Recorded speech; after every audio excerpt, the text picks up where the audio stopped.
ராசிபுரம் அருகே விவசாயி ஒருவரின் மகன் மாவட்ட அளவில் முதல் மதிப்பெண் பெற்று சாதனை. தனியார் பள்ளியைச் சேர்ந்த கோகுல் என்ற மாணவன் 600க்கு 597 மதிப்பெண்கள் பெற்று மாவட்ட அளவில் முதலிடம் பெற்ற மாணவனுக்கு ஆசிரியர்கள், பெற்றோர்கள் இனிப்பு வழங்கி சால்வை அணிவித்து கௌரவித்தனர். நாமக்கல் மாவட்டம் ராசிபுரம் அடுத்த தொட்டியப்பட்டி பகுதியைச் சேர்ந்தவர் செல்வராஜ். அன்னபூரணி தம்பதியரின் மகன் கோகுல் குருசாமிபாளையம் பகுதியில் உள்ள வித்யா மந்திரி மெட்ரிக் மேல்நிலைப் பள்ளியில் பயிற்சி பெற்றார். இப்பள்ளியில் 186 மாணவர்கள் தேர்வெழுதிய நிலையில் 185 மாணவர்கள் தேர்ச்சி பெற்றுள்ளனர்.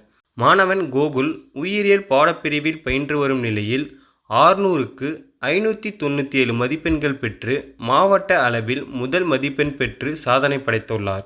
மேலும் மாணவன் கோகுல் இயற்பியல், வேதியியல், உயிரியல், கணிதம் உள்ளிட்ட 4 பாடங்களில் 100 மதிப்பெண்கள் பெற்றும் தமிழ் பாடப்பிரிவில் 98 மதிப்பெண்கள், ஆங்கில பாடப்பிரிவில் 99 மதிப்பெண்கள் பெற்றுள்ளார்.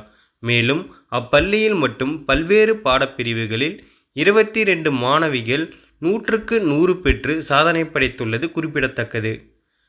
மாவட்ட அளவில் முதலிடம் பெற்ற மாணவன் கோகுலுக்கு பள்ளி நிர்வாகம், தலைமை ஆசிரியர், ஆசிரியர்கள், பெற்றோர் என பலர் இனிப்புகள் வழங்கியும் சால்வை அணிவித்தும் கௌரவித்தனர்.